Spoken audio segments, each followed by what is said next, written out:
Have you seen that around? No. So it's at the highest level since, I mean, it's at its high levels. And typically that is meaning that more people are bearish on the market than, are bullish. But it tends to happen sort of when we've found a bottom, or we will find a bottom soon. But the context around that, I saw an interesting conversation over the weekend with, again, Ryan Dietrich. We posted we posted a tweet from him last week, but he's a Carson Wealth guy. He was on Yahoo Finance talking about the fact that he thinks one of the reasons why that might be so, like the level of bears might be so high right now, is because you had an enormous number of people.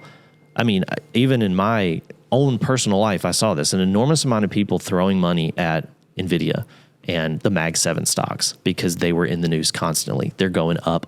Get on this, jump on this bandwagon, get up, come on, put money in. I would have people, the grandmother would stop me and say, hey, when she found out what I did, I'm thinking about, I've got $300, I'm gonna put in NVIDIA for my son or for my grandson or whatever it is.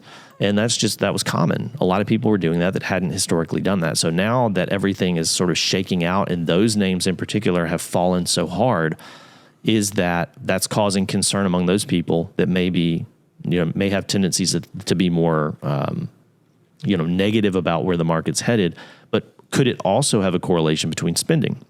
If you directly see your investments that you hold in your 401k or otherwise, it's the wealth effect. Yeah. Right.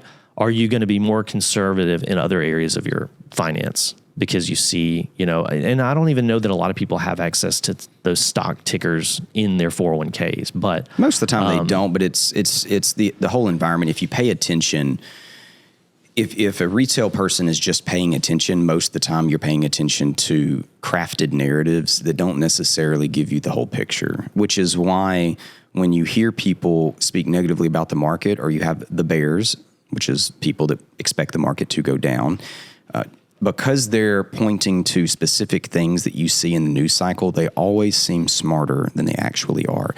Because most people don't realize if the perpetual market bears are only right either that one time in that 12-month period. The perma bears. Yes.